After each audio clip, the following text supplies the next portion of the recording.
Pasidaan sa mga nananaw karon og sa mga nangaon ni higayuna nga sensitibo kining atong nga balita.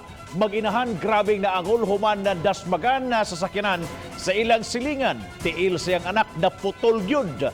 Ang detalye parangat ni Femari Dumabok. Sa kuha sa usa ka netizen, makita nga daling nagpakitabang ang kabanay ug mga silingan sa mga biktima diha sa barangay Haklupan, Dakbayan sa Talisay. Kini human na putol ang wala nga tiil sa 45 anyos nga biktima nga giilang si Joan Las Cunha.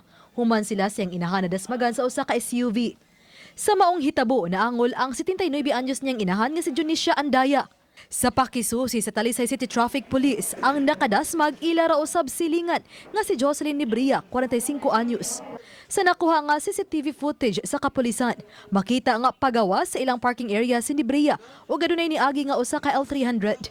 Naigo sa SUV ang lubot nga bahin sa L300 ug mao na nakita nga nipaturatoy ang dagan sa SUV.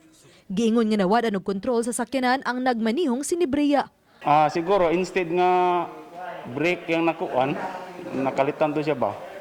Actually dito mga dito na based sa CCTV among gi-review, nakita nato nga kuan ni post kadiyot ni continue dagat. Daling gidala sa tambalanan ng mga biktima. Nadala usab sa tambalanan si Nibria tungod sa grabing nerbiyos.